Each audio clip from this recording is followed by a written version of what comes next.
Very pleasant good morning to everyone. Myself Anurag Srivastava. Welcome to the official website of Oxford English School. Dear students, today we are going to discuss about subject and predicate, and today we are going to start also new chapter subject and predicate, chapter number 2 subject and predicate from class 6 grammar hive.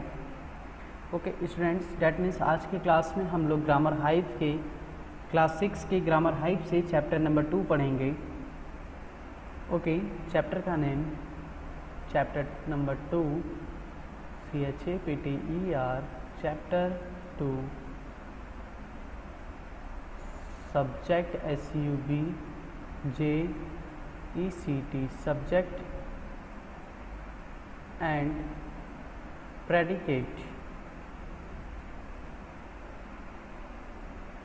Subject and predicate हम लोग पढ़ेंगे subject and predicate के बारे में, subject और predicate के बारे में आज.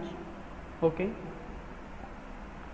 ठीक है, तो देखिए सब्जेक्ट पहले. First of all, what is subject and what is predicate. First of all we will know that what is subject and what is predicate. देखिए, subject is the part of sentence that tells us who or what is called subject. देखिए, sentence का वह part जो who और what के बारे में बताए या who और what के बारे में बताए उसे हम लोग क्या बोलेंगे, सब्जेक्ट. सेंटेंस का वह पार्ट जो हमें बताए कौन और क्या, who और what बताए, ठीक है, कौन और क्या के बारे में बताए, वो हो जाएगा हमारा सब्जेक्ट. आइए लिख लेते हैं सब्जेक्ट की definition. The part of sentence that tells us who or what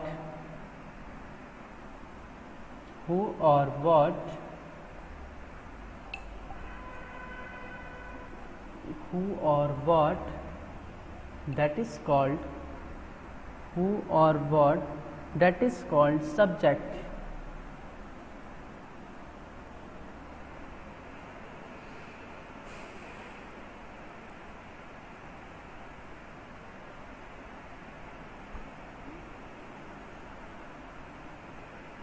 That is called subject. देखिए, सेंटेंस का वह पार्ट जो हमें बताते हैं कौन और क्या के बारे में, उसी को हम बोलते हैं सब्जेक्ट. उसी को क्या बोलते हैं, subject. Is it clear? Okay, चीज़ें सब सेम है, कोई डिफरेंस नहीं है, बस वही बता रहा है कि सेंटेंस का पार्ट जो हमें और क्या और कौन के बारे में बताए उसे हम लोग सब्जेक्ट बोलते हैं. चलिए ठीक है, अब आते हैं प्रेडिकेट पे. प्रेडिकेट देखिए, जानते हैं क्या होता है. प्रेडिकेट भी सिंपल ही है, ज़्यादा टफ नहीं है. देखते हैं predicate. The part of sentence that tell us about the sentence. The part of sentence that tell us about the subject. Sentence का वह पार्ट जो हमें लगभग सब्जेक्ट के बारे में बताएं उसे हम लोग प्रेडिकेट बोलते हैं. ठीक है, the part of sentence that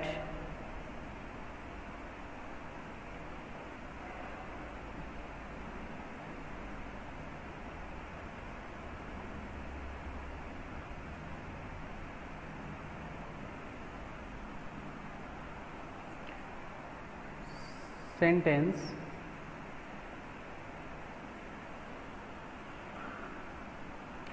that tells us about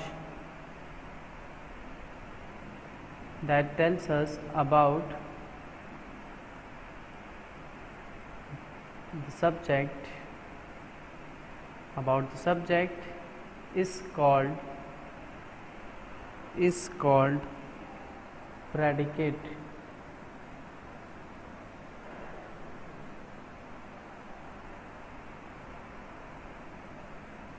Is called predicate. देखिए, पहले तो हमने सब्जेक्ट प्रेडिकेट दोनों का डेफिनेशन है.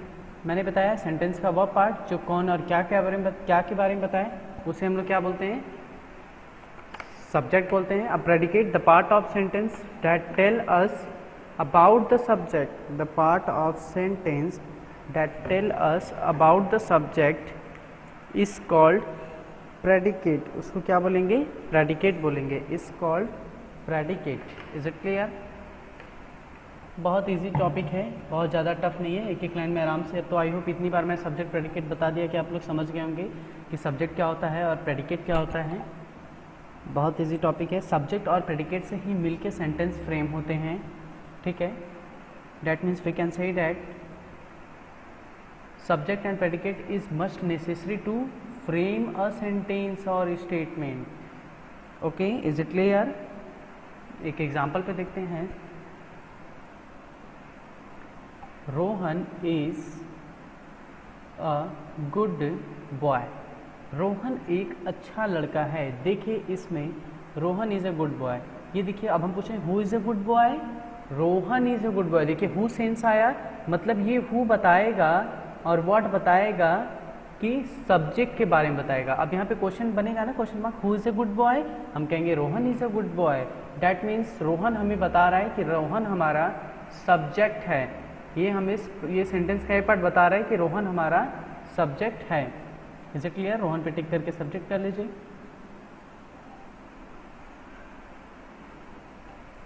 ओके, अब is a very good boy जो है वो इज अ गुड बॉय आपका क्या है? देखिए अभी कह रहा है द पार्ट ऑफ सेंटेंस है that tell us about subject. अब हम पूछे हु इज गुड बॉय। देखिए सेंटेंस में गुड बॉय कौन है, ठीक है। तो हम बताएंगे कि रोहन, रोहन है वो गुड बॉय है। तो देखिए ये part of sentence is a good boy हमें इसकी रोहन की क्वालिटी को बता रहा है। डैट मीन्स रोहन सब्जेक्ट है, उस सब्जेक्ट की क्वालिटी को बता रहा है, ठीक है, कि वह अच्छा लड़का है। ये स्टेटमेंट हमें बता रहा है। तो ये हो जाएगा आपका प्रेडिकेट। ये हो जाएगा predicate. Is a good boy, predicate.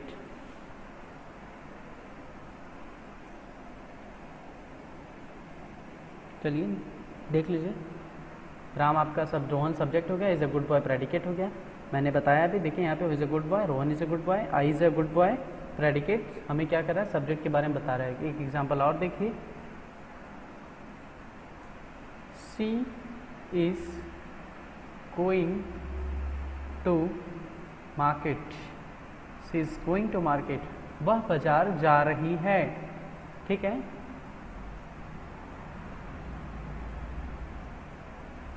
She is going to market. देखिए वह बाजार जा रही है, सी आपका सब्जेक्ट हो जाएगा। अब हम पूछेंगे who is going to market. आप कहोगे sir she is going to market, और जो इज गोइंग टू मार्केट है ये क्या? सी के बारे में बता रहा है, ये प्रेडिकेट हो गया, ठीक है। ये सी के बारे में बता रहा है, वो प्रेडिकेट हो गया। Is it clear? चलिए लिख लेंगे इसको, पहले लिख लें। सी सब्जेक्ट आपका हो गया, is going to market predicate हो गया। Is going to market predicate हो गया। तो आई होप आप लोग को सब्जेक्ट और प्रेडिकेट का कॉन्सेप्ट समझ में आ गया होगा कि सब्जेक्ट और प्रेडिकेट होता क्या है। ओके, सारी चीज़ें मैंने बता दिया। सब्जेक्ट लिख के सब्जेक्ट के बारे में, प्रेडिकेट लिख के प्रेडिकेट के बारे में, क्या है सब्जेक्ट होते हैं, क्या प्रेडिकेट होते हैं, सारी चीज़ें एज यूजुअल आपने जान गए कि क्या होते हैं सब्जेक्ट प्रेडिकेट। अब आगे बढ़ते हैं, ठीक है।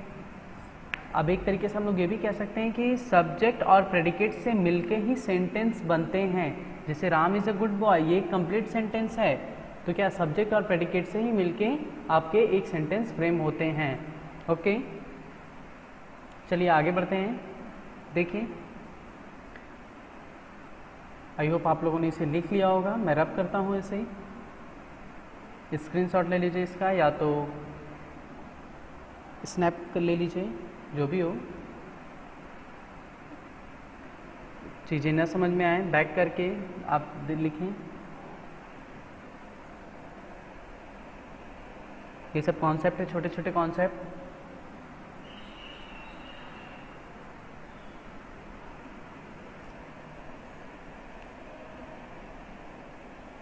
चलिए आगे बढ़ते हैं। अब देखिए पढ़ेंगे स्टेटमेंट। स्टेटमेंट क्या होता है? इसको पढ़ने के लिए हम लोग सब्जेक्ट एंड प्रेडिकेट में 4 टॉपिक्स पढ़ेंगे। एक है स्टेटमेंट, मतलब स्टेटमेंट जो होते हैं उसमें सब्जेक्ट और प्रेडिकेट का क्या रोल होता है। फिर सेकंड है इंपरेटिव सेंटेंस, इम्परेटिव सेंटेंस में सब्जेक्ट प्रेडिकेट का क्या रोल होता है? Okay.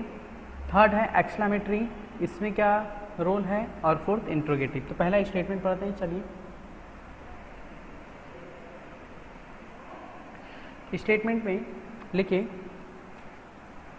In a statement usually in a statement the subject usually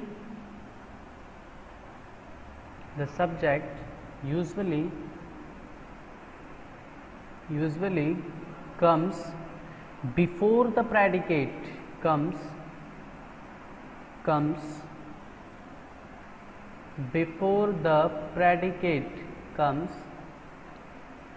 before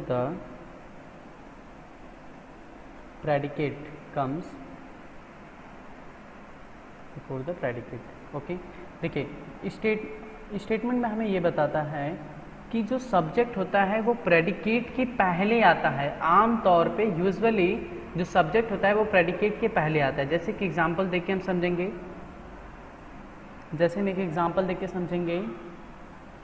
the food is very tasty, the food is very tasty, the food is very tasty। देखिए अब इसमें क्या है, द फूड क्या है? आपका सब्जेक्ट है, पहले तो हम अंडरलाइन कर लेंगे। द फूड क्या है? आपका सब्जेक्ट है, और वेरी टेस्टी क्या है? प्रेडिकेट है, ठीक है। इज़ वेरी टेस्टी क्या है? आपका प्रेडिकेट है। देखिए इसमें ये सब्जेक्ट है, यूजुअली ये कम्स बिफोर द प्रेडिकेट, मतलब प्रेडिकेट जो है उसके पहले आते हैं। तो हम अंडरलाइन इसमें मार्क कर लें कि इज़ अ वेरी टेस्टी जो है वो आपका क्या हो जाएगा? प्रेडिकेट। और द फूड जो है आपका, द फूड जो है वो आपका सब्जेक्ट हो गया। इज अ गुड फूड ये हो गया प्रेडिकेट।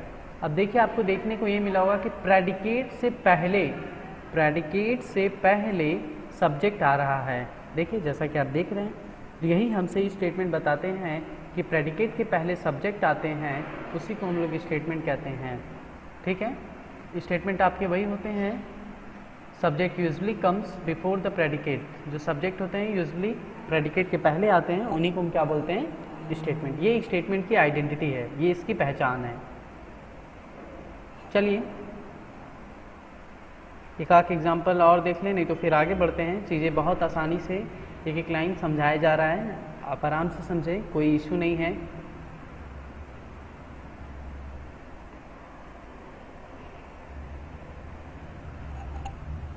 इसको लिख लीजिए जो मैं पढ़ाया हूँ, सारे कॉन्सेप्ट देखिए एक एक। चलिए आगे बढ़ते हैं। इसको आई होप आप लोगों ने लिख लिया होगा, मैं रफ करता हूँ।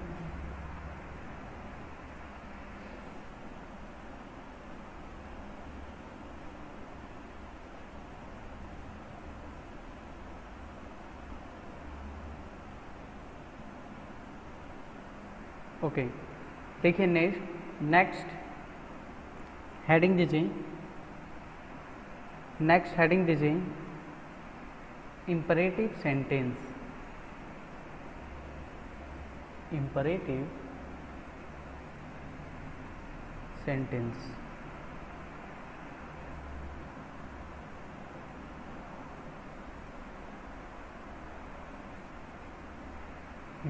सेंटेंस हेडिंग दीजिए।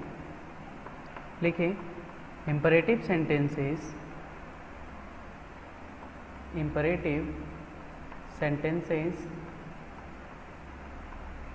may appear to have imperative sentence may appear to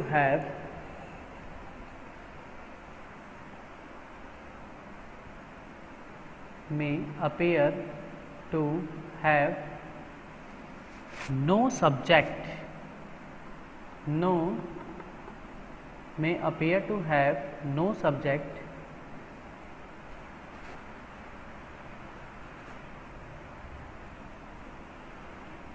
may appear to have no subject because the subject in them is you,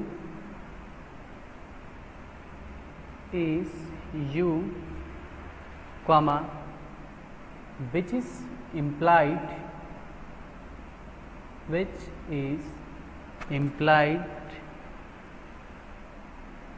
okay, and बताता है it ends with a full stop. It ends with a full stop. It ends with a full stop. पहले अब देखिए बहुत आराम से full stop लिख लेते हैं, फुल स्टॉप। अब बहुत आराम से अब एक एग्जांपल लिख लेते हैं पहले, उसके बाद सारी कॉन्सेप्ट को मैं एकदम अच्छे से समझाऊंगा। लिखिए sit down and finish your food. Sit down, you है ब्रैकेट में, मैं बताता हूँ इसका कॉन्सेप्ट क्यों है। You sit down and finish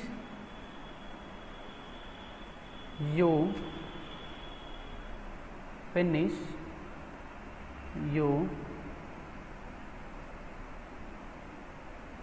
food. Sit down and finish your food. देखिए अब ध्यान से देखिएगा, हमें इम्परेटिव सेंटेंस है, इम्परेटिव सेंटेंस में सब्जेक्ट प्रेडिकेट का क्या रोल है, ठीक है, पढ़ते हैं। इम्परेटिव सेंटेंस में appear have no subject, okay, no subject, because imperative sentence appear have no subject because the subject in them is you which is implied। जैसे देखिए imperative sentence वो है, ठीक है, जिसमें कभी कभी सब्जेक्ट नहीं होते हैं। imperative sentence में appear have to no subject, हो सकता है कि imperative सेंटेंस में सब्जेक्ट नहीं हो, बिकॉज क्योंकि the subject is them in you, जो सब्जेक्ट यू है सेंटेंस मतलब देम, उसमें क्या है, विच इज इम्प्लाइड है, वो क्या है उसमें इम्प्लाइड है। देखिए because the subject in them, जो उस सेंटेंस में सब्जेक्ट है यू विच इज इम्प्लाइड, वो क्या है, इम्प्लाइड है, उसमें ही है, ठीक है। तो समझ गए कि इम्परेटिव सेंटेंस में हो सकते हैं कि सब्जेक्ट आपके नहीं हो, क्योंकि द सब्जेक्ट जो है सेंटेंस में, सब्जेक्ट जो है यू वो इम्प्लाइड है। मतलब कह सकते हैं चीज़ें वहाँ पे जो यू है वो हाइड है, जैसे, ठीक है, वो हाइड है और इसकी एंड क्या होगी, वो फुल स्टॉप से होगी, ठीक है। यू पे मैंने इसलिए हेडलाइन कर दिया, मैं बता रहा हूँ कि यू यहाँ पे चीज़ें हाइड रहेंगी, ठीक है, विच इज़ देम, हाँ इम्प्लाइड, यू आपका इम्प्लाइड रहेगा हमेशा, ठीक है। जैसे sit down and finish your food, बैठो और अपना भोजन समाप्त करो, ये सेंटेंस आ रहा है, बैठो और अपना भोजन समाप्त करो। तो देखिए भाई आप ध्यान दीजिए कि ये वर्ड है, सेंस है, ये पर्टिकुलर आप किसी थर्ड पर्सन से कहेंगे, सेकंड पर्सन से कहेंगे, यू, ये जैसे मैं किसे कहूँ sit down and finish your food, मैं जो भी वो सामने वाला यू रहेगा मैं उसके लिए ये बात कहूँगा। यहाँ पे यू जो है सब्जेक्ट है, ये आपका हाइड है, जो सेंटेंस में इम्प्लाइड है, जो सेंटेंस में इम्प्लाइड है, विच इज़ इम्प्लाइड ऑल्सो, ठीक है, ये आपका क्या है उसमें इम्प्लाइड है। देखिए बताया जा रहा है यहाँ पे कि यू जो है ये थर्ड पर्सन के लिए कहा जा रहा है, सेकंड पर्सन के लिए कहा जा रहा है। देखिए sit down and finish your food, यहाँ पे ब्रैकेट में लिख लीजिए यू आपका क्या है, इम्प्लाइड है, जो मैंने पहले लिख दिया, ठीक। लिखना नहीं है, सब चीज़ें समझने के लिए है कि यू मैंने ब्रैकेट में बना के लिखा कि इस सेंटेंस में समझिए कि यू आपका पहले से क्या है, हाइड है, चीज़ें यू मेंशन्ड है उसमें, ठीक है, सेंटेंस में मेंशन नहीं है, चीज़ें हाइड हैं, इम्प्लाइड है, ठीक है। देख लीजिए सब एज यूजुअल मैंने बता दिया है सारे डेफिनेशन के अकॉर्डिंग कैसे कैसे क्या है, कोई डाउट नहीं होना चाहिए, ओके। देखिए आप सब बता रहा है ये sit down and finish your food, मैं बता रहा हूँ कि ये यू के लिए ही कहा जा रहा है, यहाँ पे यू के लिए ही कहा जा रहा है कि sit down and finish your food, okay, sit down and finish your food, is it clear. चलिए ठीक है, आई होप आप लोग को सब्जेक्ट प्रेडिकेट का कॉन्सेप्ट में इम्परेटिव सेंटेंस का क्या रोल है ये समझ में आया हो। चलिए एक एग्जांपल और देख लेते हैं कि ताकि आप लोग को अच्छे से समझ में आए। कम हियर, अब जैसे देखिए ये कम हियर का सेंस है, कम हियर है, तो मुझे ये बताइए कोई सामने वाला बंदा, उससे मैं कह रहा हूँ come here, you come here, but यहाँ पे कम हियर में जो यू है वो ऑलरेडी मेंशन्ड है, जो कि इम्प्लाइड है, विच इज इम्प्लाइड, यू यहाँ पे इम्प्लाइड है। Is it clear? यू यहाँ पे क्या है? ऑलरेडी इम्प्लाइड है, ठीक है।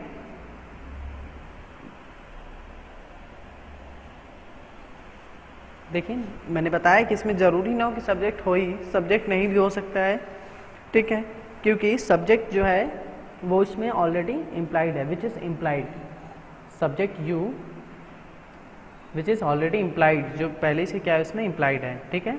अब ब्रैकेट बना के आप आगे यू लिखना चाहते हैं अपने जानकारी के लिए तो लिख लीजिए you come here. Is it clear? Come here के ये चाहिए, यू कम हियर के ये, बात एक ही है, ठीक है। चलिए आगे बढ़ते हैं।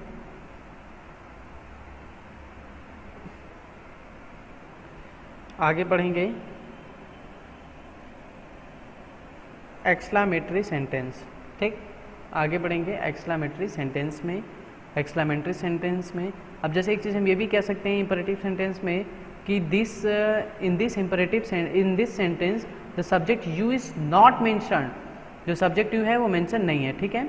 चलिए इसको रब करते हैं। आई होप आप लोगों ने समझा होगा कैसे कैसे क्या हो रही है चीज़ें।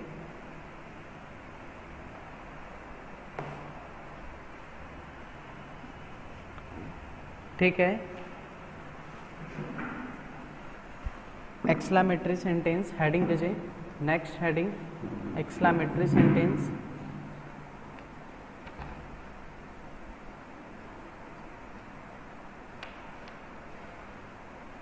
देखिए एक्सक्लामेटरी सेंटेंस क्या होता है, और एक्सक्लामेटरी सब्जेक्ट एंड प्रेडिकेट में, प्रेडिकेट के हेल्प से हम लोग एक्सक्लामेटरी सेंटेंस में कैसे जो सेंटेंस है उसे फ्रेम करते हैं वो देखते हैं। The subject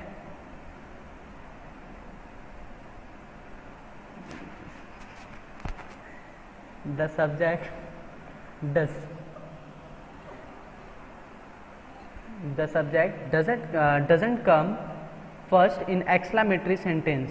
It comes somewhere in the middle. It ends with an exclamatory mark.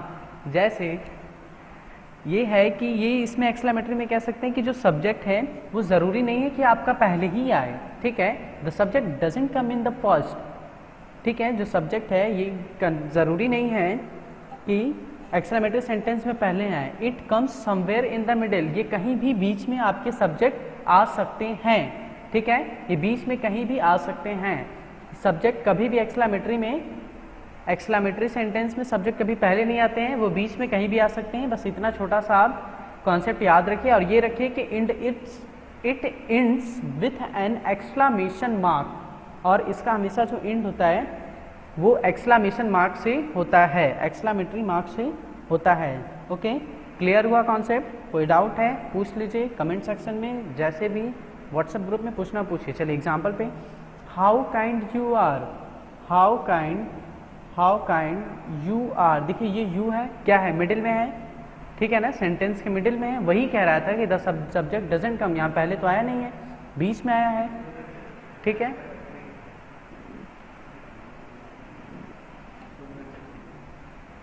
Doesn't come, how kind you are, ये सब्जेक्ट है, मैंने बताया था it comes somewhere in the middle, ये कहीं पे भी मिडिल में आ सकते हैं, और इसका जो एंड्स होगा वो एक्सक्लामेशन मार्क से होगा। Is it clear? देखिए second, what a fancy dress she wore, इसमें भी देखिए what a fancy dress she wore में जो आपका सी है वो क्या है, सब्जेक्ट मिडिल में है।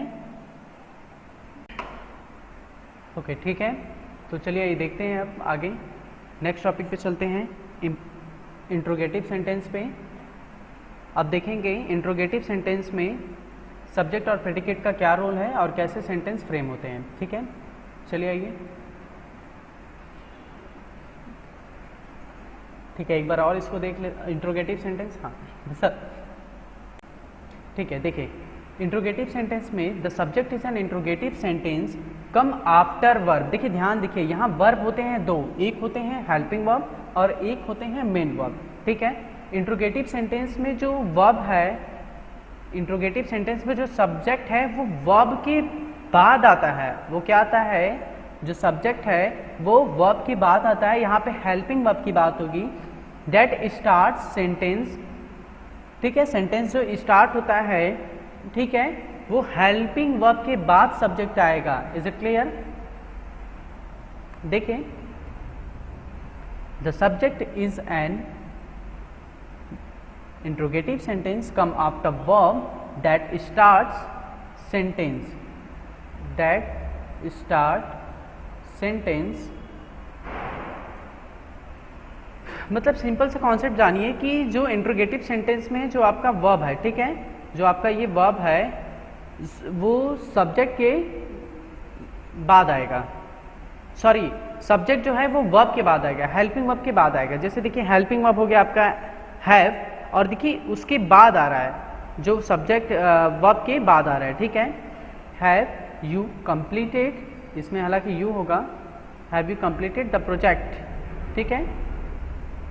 हैव देखिए हेल्पिंग वर्ब है, ठीक है, वर्ब के बाद जो वर्ब है उसके बाद आपका सब्जेक्ट आएगा। जैसे देखिए हैव है, उसके बाद सब्जेक्ट यू आ रहा है, यही इंट्रोगेटिव सेंटेंस हमें बताता है। और इसका एंड जो है क्वेश्चन मार्क से होता है, इसका एंड जो है क्वेश्चन मार्क से होता है। देखिए यहाँ पे हैव हो गया और यू आपका सब्जेक्ट हो गया, ठीक है। वहाँ पे सेकंड वाले एग्जांपल में भी वैसे ही as it is same, have आपका क्या हो गया, वर्ब हो गया, हेल्पिंग वर्ब, और यू सब्जेक्ट हो गया, और क्वेश्चन मार्क से एंड होता है, ये बता रहा है। कोई डाउट हो सेकंड वाले में भी देखिए, आर आपका क्या है, हेल्पिंग वर्ब, यू क्या है, subject. Are you going to Delhi, क्या आप दिल्ली जा रहे हैं, ठीक है, और ends with question mark. Is it clear?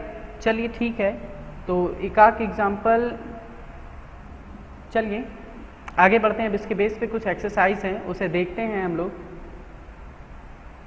Exercise को देखेंगे, एक्सरसाइज कैसे हुआ है, क्या है चीज़ें, सब देखेंगे हम लोग।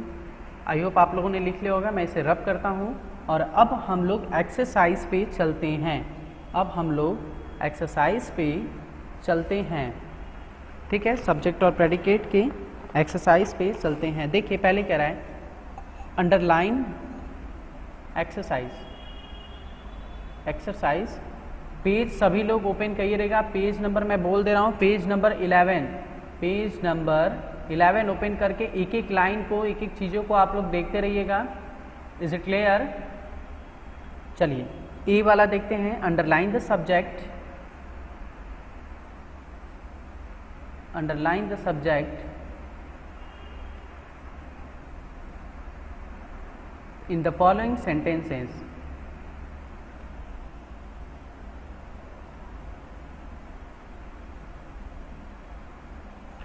UNDERLINE, underline the subjects in the following sentences.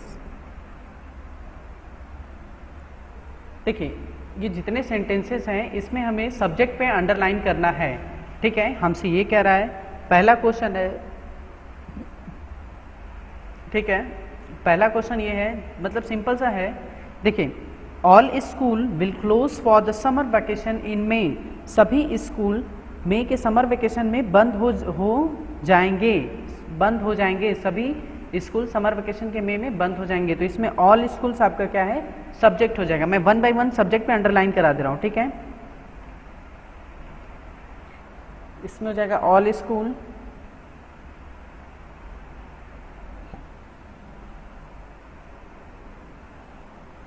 All schools पहले में। सेकंड देखिए do not open the door, don't open the door, देखिए यहाँ पे दरवाजा मत खोलो, यहाँ पे क्या है, मैं किससे कह रहा हूँ, सेकंड पर्सन से कह रहा हूँ, you, which is you implied, लिखिए डोंट ओपन द डोर, और यहाँ पे यू आपका इम्प्लाइड है, ठीक है। मैं इस क्वेश्चन को लिख दे रहा हूँ, ये सब्जेक्ट नहीं है डोंट ओपन द डोर, ये मैं पूरा क्वेश्चन फ्रेम कर रहा हूँ, ध्यान दीजिएगा। डोंट ओपन द डोर, ये क्वेश्चन मैं फ्रेम कर रहा हूँ। Is it clear? इसमें बताऊंगा कि देखिए यू जो है, यू है आपका इम्प्लाइड है, ब्रैकेट बना के लिखेंगे हम लोग कि यू इम्प्लाइड है। चलिए देखिए YOU, यू ये आपका क्या है, इम्प्लाइड है, लिख दीजिए, या आगे भी लिख दीजिए, कोई दिक्कत नहीं है। You don't open the door, implied, implied, इसमें इम्प्लाइड क्या है, यू, इम्प्लाइड आपका यू है। आगे आप यू लिखना चाहें तो लिख लीजिए, कोई दिक्कत नहीं है।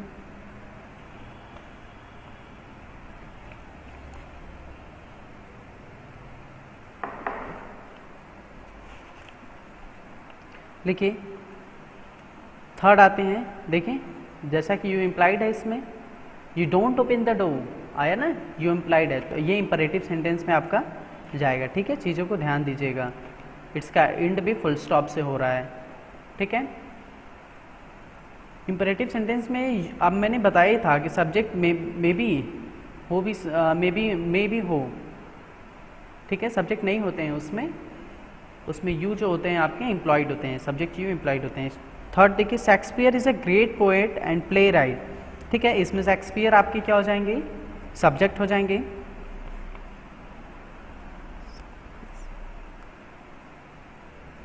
शेक्सपियर SHAKESPEARE,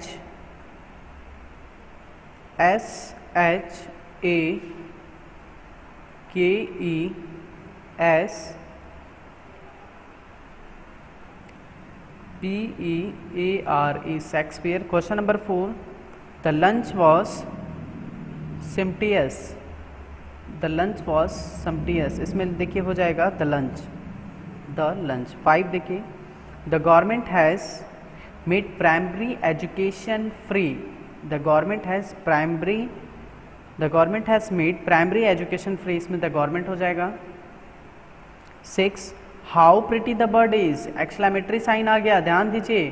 क्वेश्चन नंबर 6 देखिए, पढ़िए, how pretty the bird is, ध्यान दीजिए, how pretty the bird is, इसमें क्या हो जाएगा, देखिए इसमें आपका द बर्ड बीच में आ गया है। एक्सक्लेमेटरी में मैंने बताया ही था कि जो सब्जेक्ट है वो मिडिल में कहीं भी आ सकते हैं, ज़रूरी नहीं है कि पहले ही आए। एक्सक्लेमेटरी में ज़रूरी नहीं है कि सब्जेक्ट पहले ही आए, बीच में कहीं भी आ सकते हैं। ठीक है, तो इसमें द बर्ड आपका subject. Question number 7, fish and vegetables have become very expensive, fish and vegetables have becomes very, इसमें फिश एंड वेजिटेबल हो जाएगा।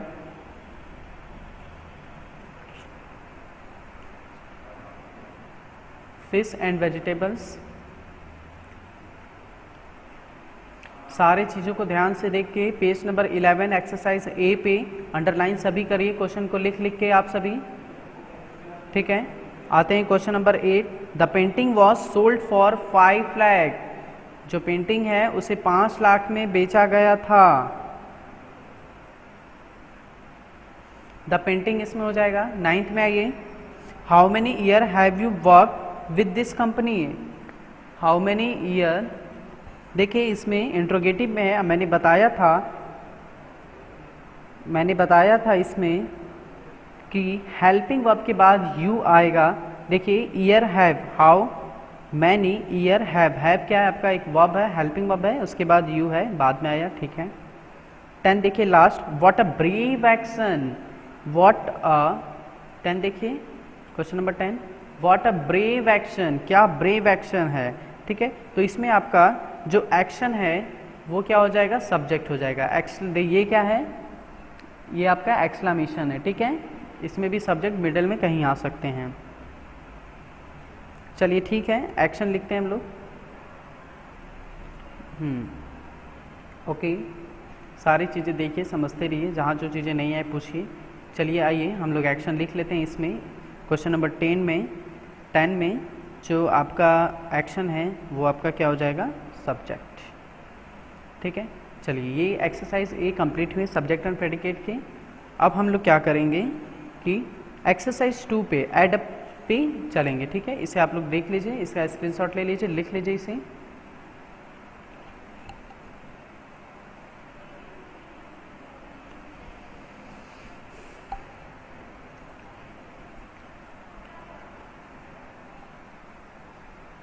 ठीक है, जल्दी थोड़ा इसका स्क्रीनशॉट ले लीजिए, स्नैप ले लीजिए। चलिए, आई होप आप लोगों ने लिख लिया होगा, रब करता हूँ मैं।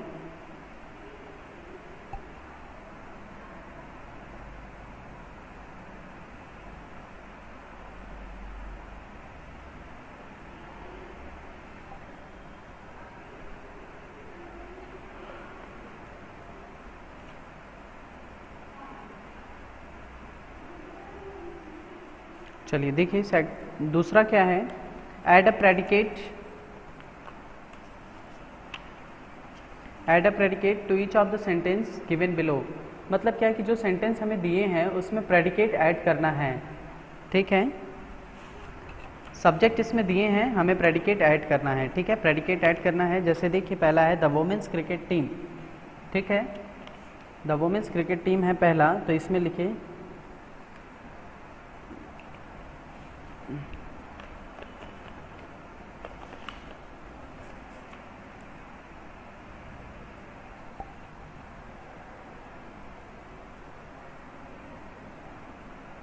चलिए आइए देखते हैं।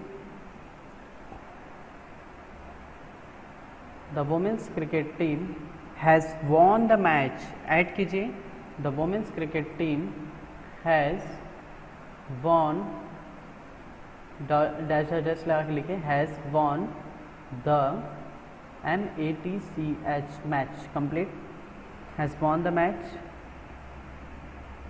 सॉरी हाँ, has won the match, okay. Third, second, yoga is dash dash dash good for health, yoga is good for health. देखिए जो डैश डैश है उसमें आगे चीज़ें आपको सब्जेक्ट लिखी हुई बुक में।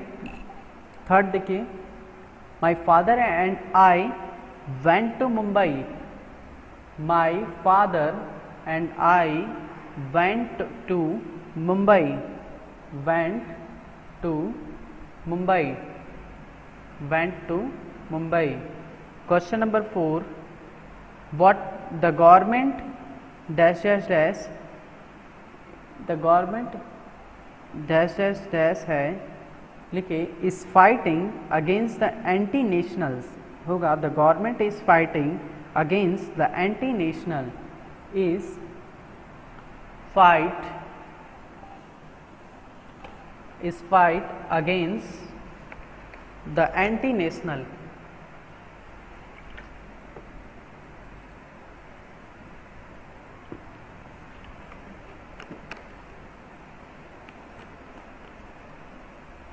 आइए question number 5। Question number 5, what a funny joke, what a funny या प्रेडिकेट जोक ऐड होगा, व्हाट अ फनी जोक। 6 में आइए, the independence day celebrations were colourful, dash dash dash were colourful.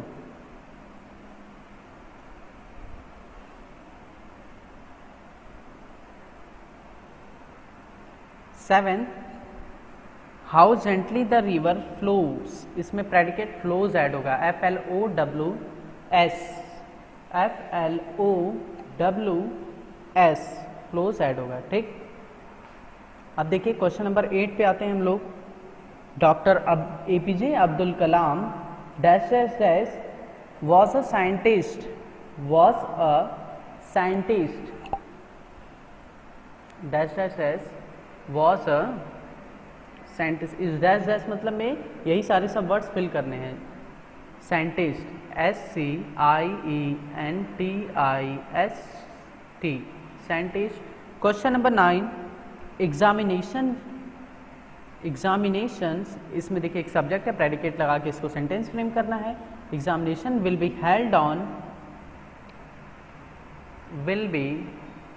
Held on 10 March, 10 March, 10 March, okay. Question number 10, all schools, चलिए वहाँ नहीं दिख रहा इसलिए मैं यहाँ लिखा। Question number 10, all schools will celebrate the Republic day, dash dash dash will celebrate the republic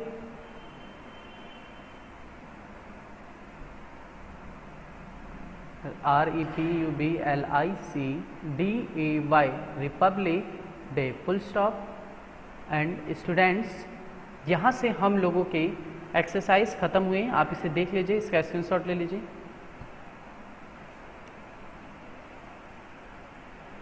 students, यहाँ से हम लोग के सब्जेक्ट एंड प्रेडिकेट ख़त्म हो गए। ठीक है, जो भी चीज़ें हैं सारी देख लीजिए, मैं एक एक चीज़ों को बता दिया एक्सरसाइज में, कहीं से कोई दिक्कत नहीं आना चाहिए। जहाँ कोई भी समस्या हो आप हमसे पूछ सकते हैं, कहीं कोई भी समस्या हो आप मुझसे पूछ सकते हैं, मैं आपको बताऊंगा। ओके, और देखिए ये सब सारी चीज़ें मैं बताया, वेंट टू मुंबई, ये सब सारी चीज़ें क्या हैं, आपके प्रेडिकेट हैं, ये सभी चीज़ें आपके क्या हैं, प्रेडिकेट हैं। ठीक है,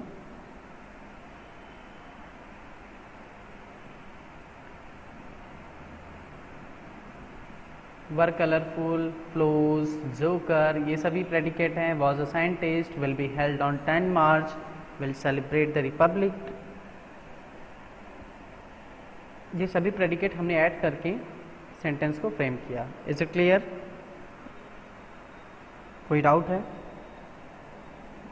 कोई डाउट है आप हमसे पूछ सकते हैं कहीं भी इन द सेंस। दो ही ऑप्शन है, एक तो कमेंट सेक्शन में करके पूछ सकते हैं, और एक आप हमसे व्हाट्सएप ग्रुप है क्लास 6 का, उसमें आप हमसे कंसल्ट कर सकते हैं। Is it clear? आप हमसे वहाँ भी कंसल्ट कर सकते हैं और व्हाट्सएप ग्रुप में भी कर सकते हैं कंसल्ट। ठीक है,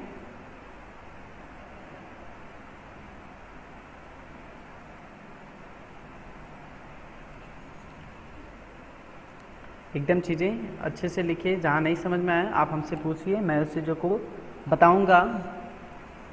जो चीज़ें, जो वर्ड्स जो लिखने के वे, स्पेलिंग ना समझ में पूछिए। Okay okay students, now class is over.